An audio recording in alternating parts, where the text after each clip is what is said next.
The emergency klaxon shattered the evening calm of Outpost Theta 7, its piercing wail echoing through the crystalline canyons of Vexara Prime.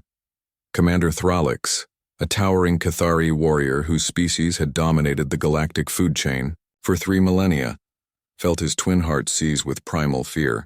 His cubs were missing.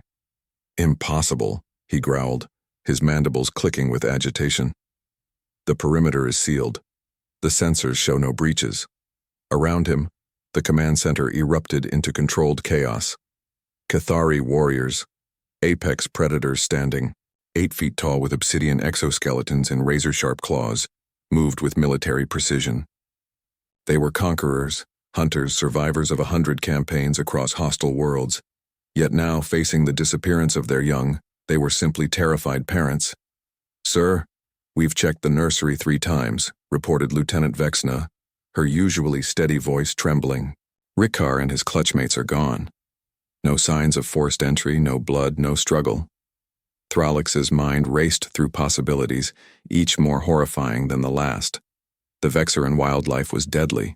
Serpents that liquefied bone, aerial predators, with acid saliva, burrowing worms that could swallow a full-grown Cathari whole.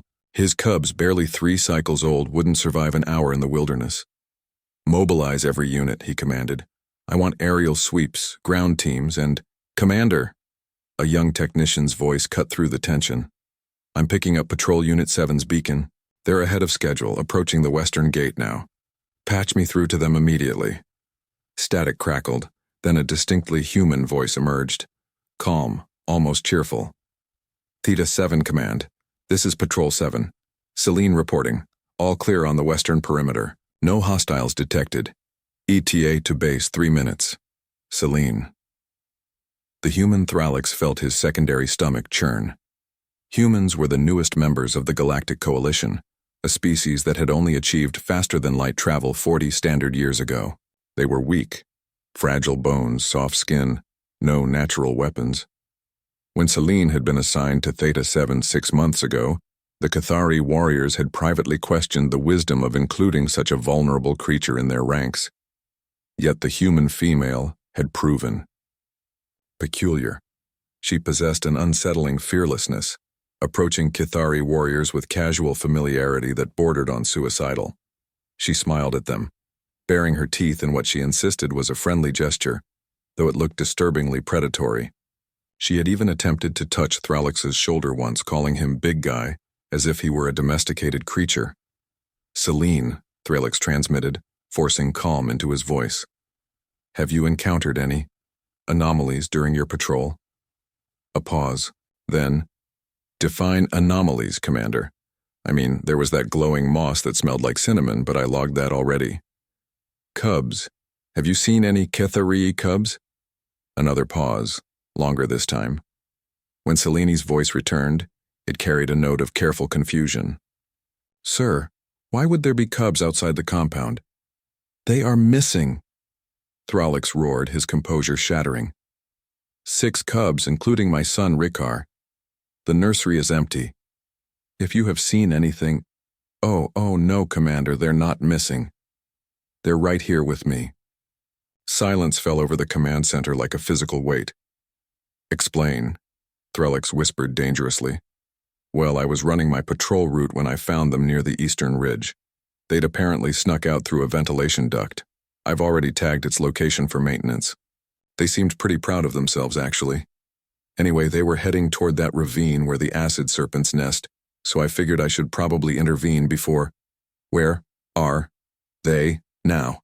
"On me, sir. Well, mostly on me. Ricard's perched on my left shoulder. He claimed that spot first and won't budge. Little Vex is on my right. Kira's in my tactical vest pocket. She fell asleep about 20 minutes ago. Thex and Ral are taking turns riding in my backpack. And Zora's walking beside me, though she keeps trying to nibble my bootlaces." Thralix's mind struggled to process this information. His cubs, infant predators whose instincts should compel them to flee from the unknown, were voluntarily clinging to a human. "I am approaching your position now," he said, already moving. "Do not—" "Commander, respectfully, I'd recommend staying put. If you all come charging out here, you'll probably scare them." They've had quite an adventure, and Ricker especially seems pretty exhausted despite his best efforts to look tough. Despite his terror, despite his rage, Thralix found himself waiting. The security feeds flickered to life, showing the Western approach. What he saw defied 3,000 years of Cathari understanding of predator behavior. Selene walked with the casual confidence he'd come to recognize, her small human frame dwarfed by her tactical gear. But she was not alone. Perched on her left shoulder, sitting with regal pride despite his obvious exhaustion, was Rikar. His son's tail wrapped loosely around Selene's neck for balance, his young mandibles clicking softly with contentment. On her right shoulder, little Vex mirrored Rikar's posture, though her head drooped with approaching sleep. As Selene drew closer, Thralix could see the bulge in her vest pocket where Kira nested, the occasional flutter of a tiny claw visible.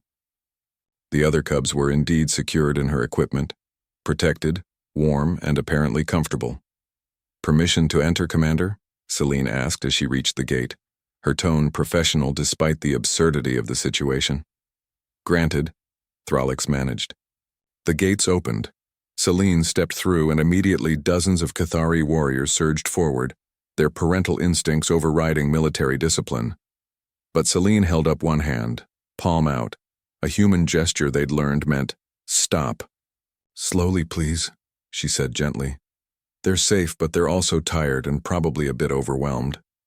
Thralix approached carefully, and for the first time in his life, he saw his son through a predator's eyes. Rikar should have been terrified of this alien creature. Instead, the cub chirped happily when he saw his father, his small voice carrying pride. "Father, the human is very warm, and she climbs very well. We had an adventure." Selene carefully lifted Rikar from her shoulder, handling the cub with surprising gentleness. As she transferred him to Thralix's arms, she met the commander's eyes. "They're brave little explorers," she said softly. "Reminded me of human kids, honestly. Curious, fearless, and absolutely convinced they're invincible." She smiled. That strange, tooth-bearing expression. Rikar was especially determined to protect his clutchmates. "You should be proud." As the other cubs were carefully extracted and returned to their frantic parents, Thralix held his son close, feeling the small heartbeats against his chest. He looked at Selene, this weak, fragile human who had walked through dangerous territory carrying 6 infant predators as if it were the most natural thing in the universe. "Why did they trust you?" he asked finally. Selene considered the question, as she helped Lieutenant Vexna retrieve a sleepy Kira from her vest pocket. "I don't know, Commander. Maybe because I wasn't afraid of them, or maybe—" She paused, her expression thoughtful. "Maybe because humans have been carrying babies, ours and others, for a very long time. It's kind of what we do." That night, after the cubs were safely secured in a newly reinforced nursery, Thralix reviewed the patrol footage. Frame by frame, he watched Selene discover the cubs, assess the danger they were in, and make the instantaneous decision to gather them up. He watched her navigate treacherous terrain with the additional weight, adjust her route to avoid threats, and maintain constant communication with the cubs in soothing tones. He watched Rikar, his fierce, proud son, settle onto the human's shoulder with complete trust, and Commander Thralix, apex predator and veteran of 100 worlds, finally understood something about humans that would change the Catharis. Perspective forever. Strength wasn't just about claws and armor and venom. Sometimes strength was being soft enough that the scared and vulnerable would trust you to keep them safe. The next morning, when Selene reported for duty, she found a small package at her station. Inside was a Cathari honor token, a rare gift, given only to warriors who had saved the life of a clutchmate. And perched beside it, rendered in careful detail by a cub's unpracticed claw, was a drawing. A small figure with a larger figure on its shoulder, and underneath, one word in carefully copied human script: "Friend."